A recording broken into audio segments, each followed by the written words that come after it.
నేటిదిన వాక్య ధ్యానం కొరకు సామ్స్ 94 13th స్టాంజా 94వ కీర్తన 13వ చరణంలోని 2వ వాక్యాన్ని చదువుకుందాం. నీతిమంతుల కష్టదినములను పోగొట్టి వారికి నెమ్మది కలుగు చేయుదువు. చదవబడిన ఈ వాక్య భాగంలోని దీవెన నా ప్రియులకు మీరందరూ పొందుదురుగాక. వాక్య ధ్యానం కొరకై ప్రార్థన. ప్రేమ కలిగిన మా తండ్రి, మీ కొందనాలు. నేడు చదవబడిన ఈ వాక్య భాగం ద్వారా మాతో మాట్లాడి మమ్మల్ని దర్శించి బలపరచమని యేసుక్రీస్తు నామములో ప్రార్థిస్తున్నాను తండ్రి, ఆమేన్.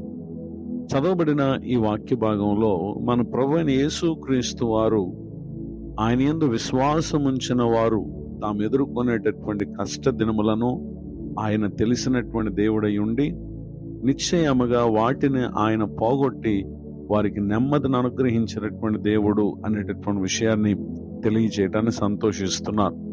నీతిమంతులు అనగా దేవుని యందు విశ్వాసం ఉంచినటువంటి వారు. భూమి మీద విశ్వాసులైనటువంటి వారికి పరీక్షలు ఎదురవుతాయి, ఇబ్బందులు, శోధనలు, సమస్యలు తలెత్తుతాయి. అయితే వాటన్నిటిలో నుండి ప్రభువే వారిని కాపాడేటటువంటి దేవుడై ఉన్నారు. గనుకనే పౌలు గారు రోమన్స్ చాప్టర్ 5 వర్డ్స్ 3-4 రోమీలకు రాసినటువంటి పత్రిక 5వ అధ్యాయము 3-4 వచనాల్లో, అంతేకాదు శ్రమ ఓర్పును, ఓర్పు పరీక్షను, పరీక్ష నిరీక్షణను కలుగు చేయనని ఎరిగి శ్రమల యందు అతిశయపడుదుము. చదవబడినటువంటి ఈ వాక్య భాగంలో విశ్వాసి జీవితానికి కలుగు పరిస్థితులను ఇక్కడ భక్తుడు జ్ఞాపకం చేస్తా ఉన్నాడు. నిజమే, వాటన్నిటిలో కూడా ఆయన మనలను విడిచిపెట్టని దేవుడై ఉన్నారు. 5th వర్డ్స్ 5వ వచనంలో, ఎందుకనగా ఈ నిరీక్షణ మనలను సిగ్గుపరచదు అనేటటువంటి మాటను మనం చూస్తా ఉన్నాం. ఎంతమంది అయితే ప్రభునందు విశ్వాసం ఉంచి తమ కష్ట దినముల్లో ఆయనను విడిచిపెట్టని వారుగా ఉంటారో, ఒక సమయమందు నిశ్చయముగా సిగ్గుపరచని దేవుడు వారికి నెమ్మదిని అనుగ్రహించేటటువంటి దేవుడిగా ఉంటారు అనే విషయాన్ని తెలియచేయడానికి సంతోషిస్తున్నాను.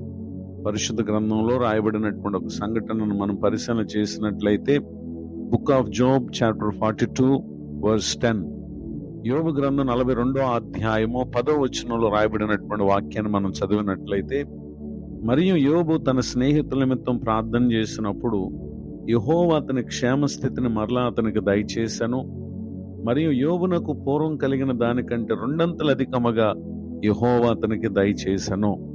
చదవబడినటువంటి ఈ వాక్య భాగంలో క్షేమస్థితిలో ఉన్నటువంటి యోబు గారు కష్టస్థితిని తాను అనుభవించారు. అయితే ఆ కష్టస్థితిలో యోబు గారు ప్రభువును విడిచిపెట్టలేదు. ఎందుకంటే దేవుడే కష్ట దినములను పోగొట్టేటటువంటి వారై ఉన్నారు గనుక, నెమ్మదిని అనుగ్రహించేటటువంటి దేవుడై ఉన్నారు గనుక ప్రభువును అతడు ఎంత మాత్రం కూడా విడిచిపెట్టలేదు. ఈ విషయం గురించి book of Job chapter 13 words 15, యోబు గ్రంథం 13వ అధ్యాయం 15వ వచనంలో, ఇదిగో ఆయన నన్ను చంపినను, నేను ఆయన కొరకు కనిపెట్టుచున్నాను అని చెప్పటంలో తాను దేవుని పట్ల కలిగి ఉన్నటువంటి స్థిర విశ్వాసాన్ని ఇక్కడ మనకు అర్థం అవుతుంది. నిజమే, అట్టి విశ్వాస స్థితిలో అతడు స్థిరంగా ఉన్నారు గనుక దేవుడు అతనికి క్షేమస్థితిని ఇచ్చుట మాత్రమే కాదు, పూర్వం కలిగిన దానికంటే 2 అధికముగా యెహోవా అతనికి దయచేశారు. ఈ మాటలు వింటున్న నా ప్రియ సహోదరి సహోదరులు, ప్రభువునందు విశ్వాసం ఉంచినటువంటి స్థితిలో ఉన్న మీరు కష్టదినములను అనుభవించుచున్నారా? నిశ్చయముగా ప్రభు వారు మీ కష్టదినములను పోగొట్టి ఆయన మీకు నెమ్మదిని దయచేయబోతున్నారు. ఇటు స్థితిని పొందుటకు స్థిర విశ్వాసం కలిగినటువంటి వారు ప్రభు మహాకృపలో మీరు దీవింపబడాలని కోరుతూ మీ కొరకు ప్రార్థిస్తూ ఈ మాటలు ముగిస్తున్నాను. ప్రార్థన. ప్రేమ కలిగిన మా తండ్రి, మీ కొందనాలు. నేడు విన్న ఈ మాటల ద్వారా మా ప్రియులను మీరు బలపరిచినందుకు స్తోత్రం. కష్టదినములలో విశ్వాసులు ఎంతమాత్రం కృంగిపోకుండా ప్రభువా మీ యందు నిరీక్షణతో మేము ఉంటే నిశ్చయంగా మమ్మల్ని సిగ్గుపరచక అధికమైనటువంటి దీవులతో దీవించి నీ సాక్షులుగా బలపరిచి దేవుడు ఉన్నందుకు స్తోత్రం. దైవజనులను, వారి కుటుంబాన్ని, సేవా పరిచయం దీవించండి.